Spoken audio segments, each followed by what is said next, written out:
So, All right. Well, good morning. Good morning. Good morning. Wow. Good morning, Atlanta. Good morning, Southeast, East Coast, West Coast, wherever you are on YouTube, wherever you are. Thank you for being here. And today we have a phenomenal conversation that you do not want to miss. But before we go into this conversation, because we're going to create an amazing next year, I want to ask you a question, Saurel. Gio, I have an answer. I'm going to make an answer up, and it's going to end up being the right answer. What does a cloud wear under his raincoat?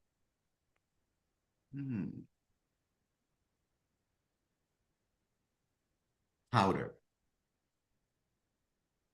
Thunderwear. Thunderwear.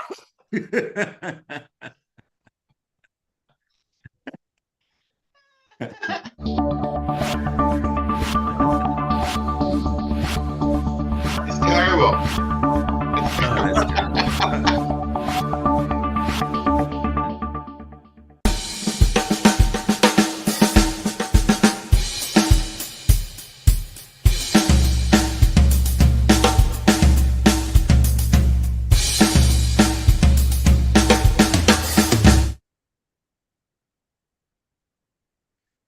All right, good morning, good morning, good morning, good morning. Thank you for being here. Thank you for moving your calendars. Thank you for doing everything that you do to get here. We appreciate you and we love you. And thank you for being part of the Daily Huddle community. I don't get to be here that much. That's why I'm super excited. And I get to, I am thrilled to be here, Saurel. It's been almost 1,000 episodes at this point.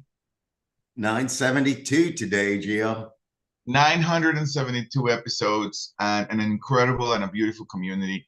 And today we're going to have a conversation that it's critical, and it's so critical that you need to share it with your friends, and you need to put it on your Facebook page, and you need to put it on your LinkedIn, and you need to share it with everyone in the planet, because there's an aspect of your growth and development. There is an aspect of what's necessary to create the life you love that it is in most people's blind spots. And this is not intuitive. And when you go to college, you don't learn this. And when you get your master's degree, you don't learn this. And then only if you do a particular PhD, you learn it. But it is a particular PhD. Not all PhDs you learn this one. So this is a great episode. And I'm thrilled to have it with my friend, my mentor, someone who has created a life for me, or has created a space where I get to discover the possibility of how to create this incredible life I get to enjoy. So Saurel, thank you for being here, Saurel. Thank you. Giovanni, thank you for being here, and thank you for being the one who creates crazy conversations with me. And I love it, Gio. Look, Harumi's here, Stan is here, and I can't help it. I want to ask him a couple of questions. Stan, what time is it, and where are you? Wow, the time is now, Saurel, and I'm here. The only place I can be, man. It's here. Harumi, how are you? thank you. It's a happy Friday. Yay, you are the way you say you are, and I get it. You are happy.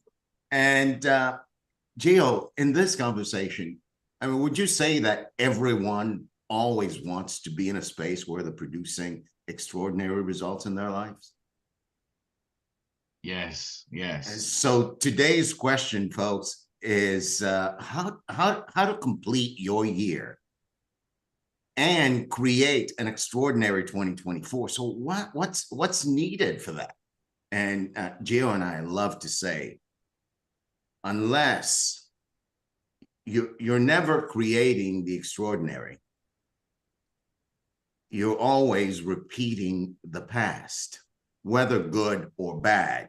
So given that that's the quote unquote trap, Gio, that human beings live in, how do you truly create the space to accomplish something extraordinary?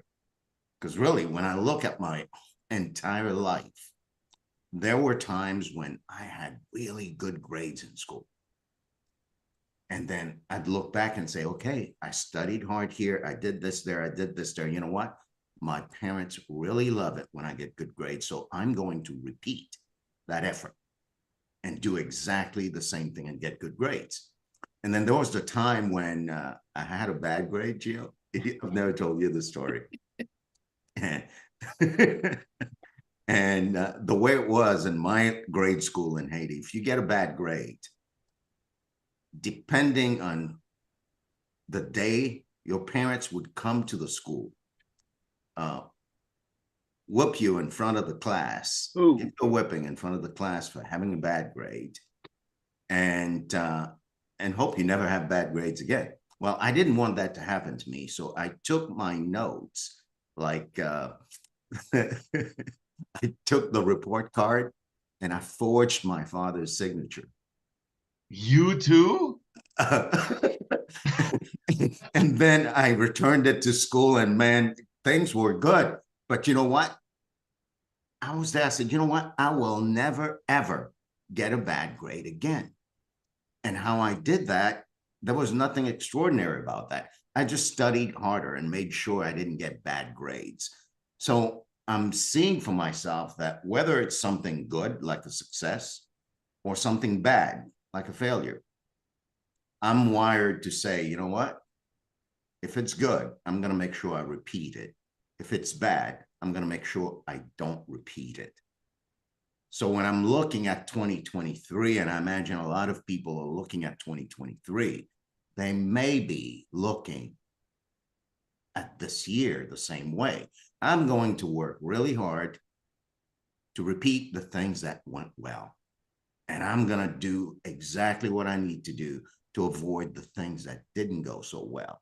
And in that space, I think, Gio, people just end up, just like I did, repeating some version of what happened before.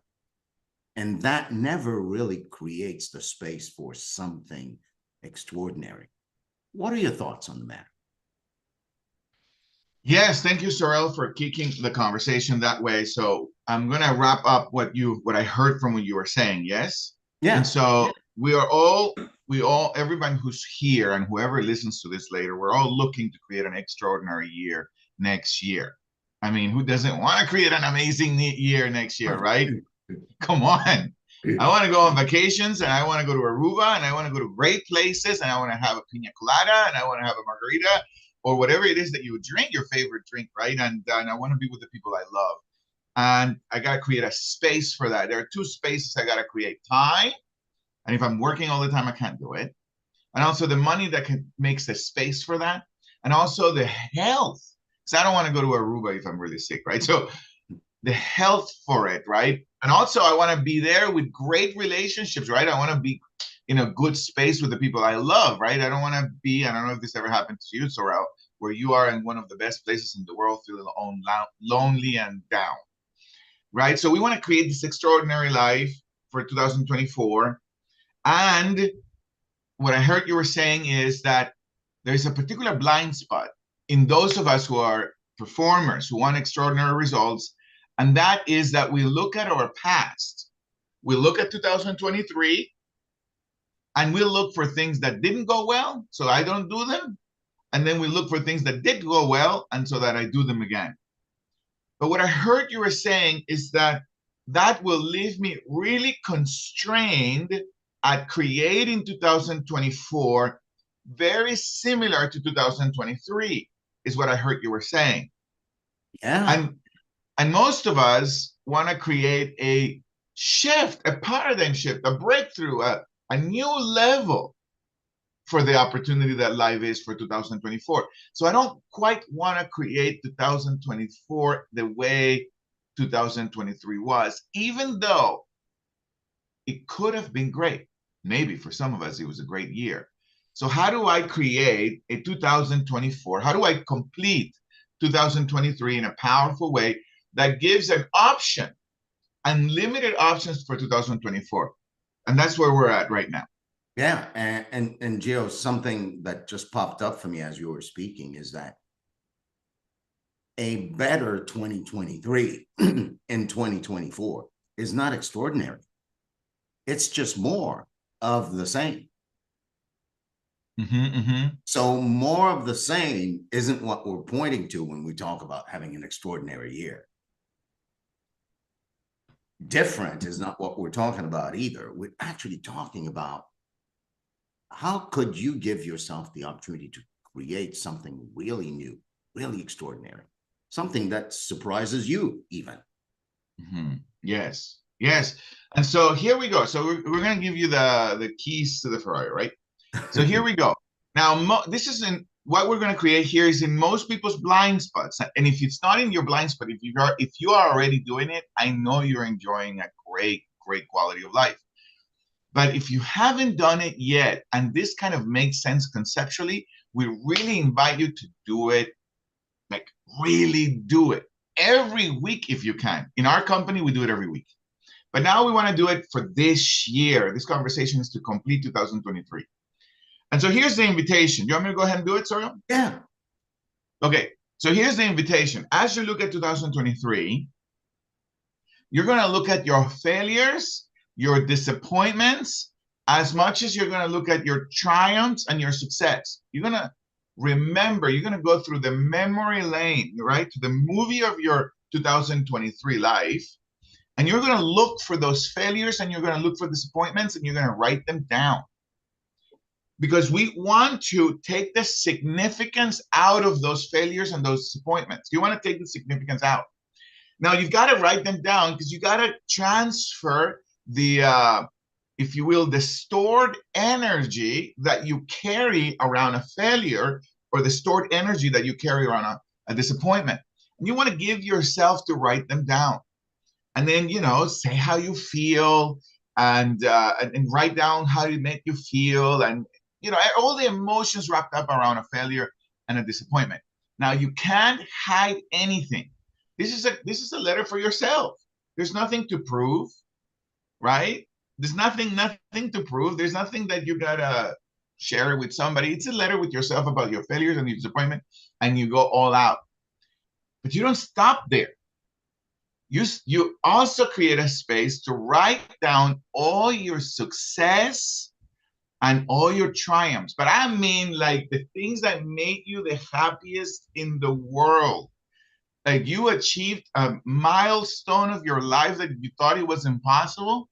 You also write it down and you also write everything you feel because you want to take the significance out of all of it, of the failures, disappointments, and also of your success and your triumphs. Your success, your triumphs of the past can hijack the possibility of creating a new future. I know some of you have said this, but you certainly have heard somebody say, my best years are left behind me. As if you're already dead. Right? Like, what the hell? Why do we say that? Somebody said that, or maybe I don't think I can do that again, or it's my momentum is gone, or people say things around success, and we get stuck with that. Go ahead, Saurel. It's like the thing that comes to mind too is that people they'll watch a good movie, and then there's a sequel that comes. And everybody comes out, the sequel is never as good as the original. So, Gio, you said something really important. You talked about taking the significance out of both my successes and my failures. When you say take out the significance, can you expand on that just a bit? So, give me an access, a way to take out the significance. Sure, and I'm going to give you an example of a personal example on my business, and I'll look for a personal example of my life. But on my business, last year, one of the most significant relationships was with the group that works with the United Nations for my life. I mean, I was last year, not 2022. Saurel, was it 2022? It was either last year or this year. And that relationship was created some really important milestones of our business and my own identity as a consultant. I can say I can work for the United Nations, or that's insane. That's like a big deal, right? It's a fucking big deal, right? So and big then that you dropped an F-bomb and you didn't even realize it. Yeah, I kind of realized it, right? Anyway, so then that relationship went sour. I made a mistake. I wrote the wrong email.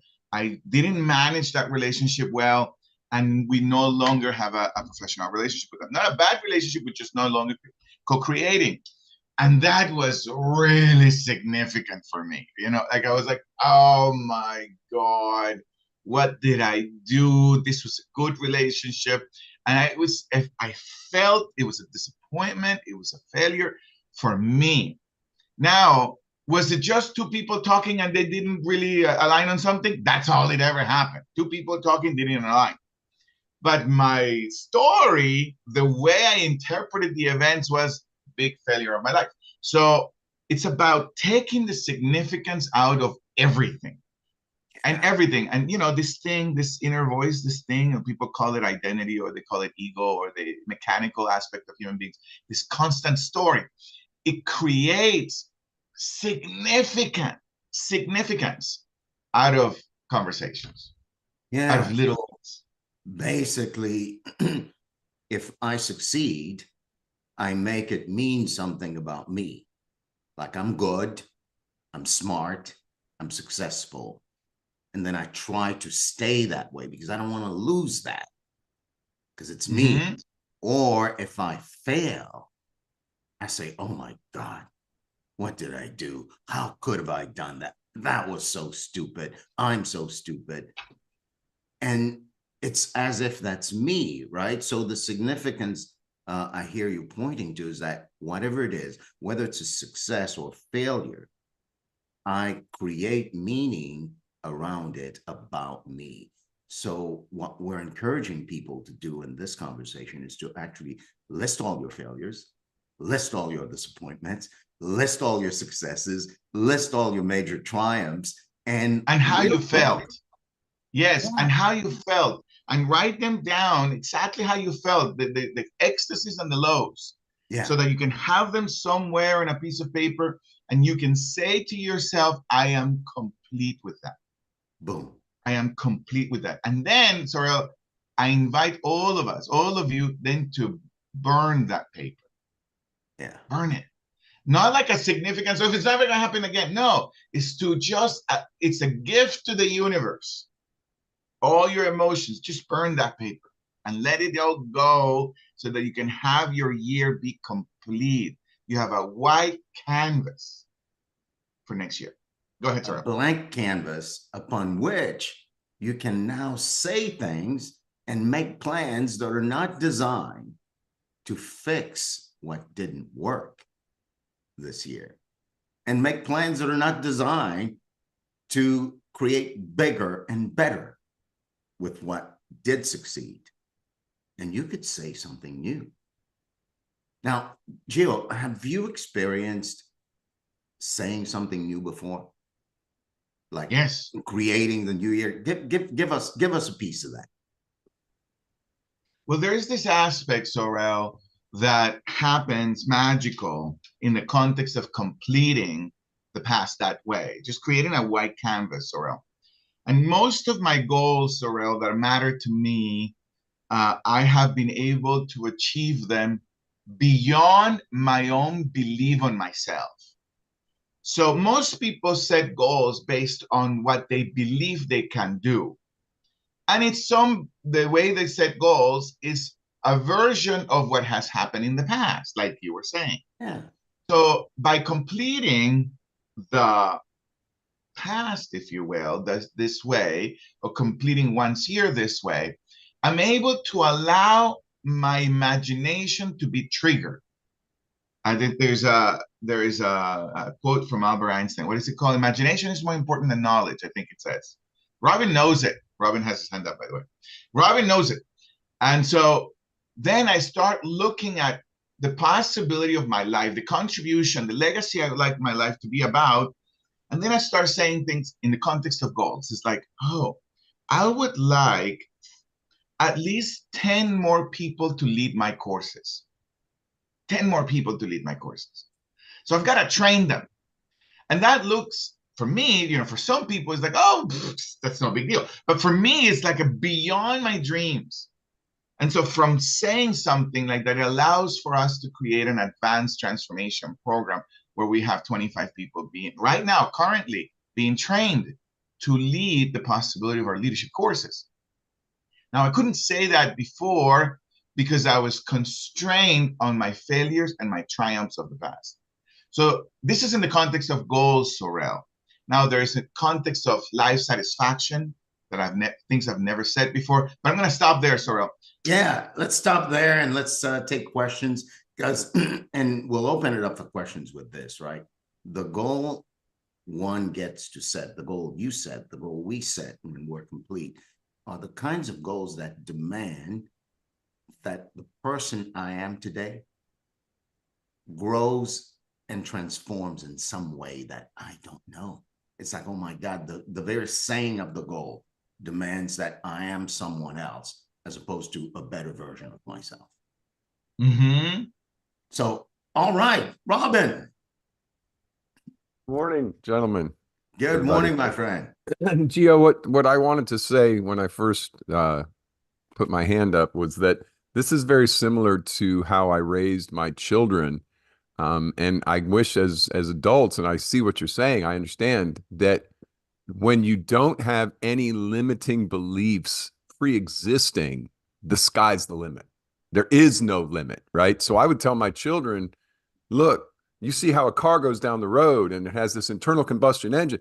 Well, forget that. Well, I want you to think about the fact that gravity is pulling you down to the earth. So there has to be some opposing force to gravity. And if we can figure that out, we can make cars that float and they don't need tires and they won't need internal combustion engines and they won't need any of that. It'll be this force of, so you could take a child who's never been tainted with the you can't do that, and they can do incredibly amazing things because nobody's told them they can't. And I think that's what I take out of what you're saying today is forget the successes, forget the failures, just give yourself an unlimited blank slate and don't say it can't be done or, oh, I did it that way before.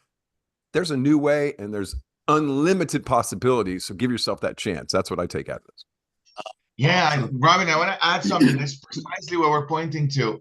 And the way to bridge what you just said from an intellectual understanding to a real practice is to do the work of all of us of writing them down. We got to write them down. We got to allow ourselves to go through the pain of writing them down, intellectually think it, write until the brain says, I'm done, and then go burn that letter. Fair enough. Fair enough. Thank you, Robin. That is awesome. Stan, go ahead. Actually, I didn't really have a comment. That was just my hand going. Your hand just shot up, right? It just shot up, man. Just shot up. But I love that exercise, though. I love that. I'm going to do that. Gio, I want to stand on your shoulders and add to what you just said to Robin. The act of writing it down and then pausing to feel the feeling the success generated. The act of writing a failure down and pausing to feel and identify with the feeling that failure generated. And then in that moment of burning the letter or burning the paper, what's happening and what I'm telling myself and what you're telling yourself is that feeling associated with the failure isn't what's defining me now. That feeling associated with the success isn't what's defining me right now, even if it was the greatest success of my life. Mm-hmm. And what I get to create and what you get to create is nothing. Yeah. And I want to add something, Saurel, that just got triggered when you're speaking. It's critical for one to allow oneself to disabuse oneself of the success too. And this is how I've seen it in my life, Saurel. As you have guided me to have an unbelievable life, Saurel, and I'm always moved, and I always want to say something like that, even though you're like, stop it, don't say but you have given me a life I love, and I get to lead in front of crowds, and I get letters of people who change their lives that are beyond moving, right? But if I let that acknowledgement, and I have let that acknowledgement get to me, then I stop taking the garbage out. Then I stop being present to Maya, to my daughter. Then I stop being present to my son, because I'm somebody, don't you know? I'm somebody. And then that experience of success throws away, unknowingly and consciously throws away the strengthening the possibility of the relationships around me that I care about. So I don't want it anymore. I've done enough damage in my life. I don't want the experiences of success to stay with me. Now, it doesn't mean it doesn't edify me. It doesn't mean I don't become a better human being for them. For sure I do. But I don't want them to stay too close. It's like a hot potato. I want to drop it quickly before I make a mess of myself by thinking I'm somebody around my successes. And I have done that. So I wanted to add that. Yeah, absolutely. And Gio, I want to tell you that I get the acknowledgement.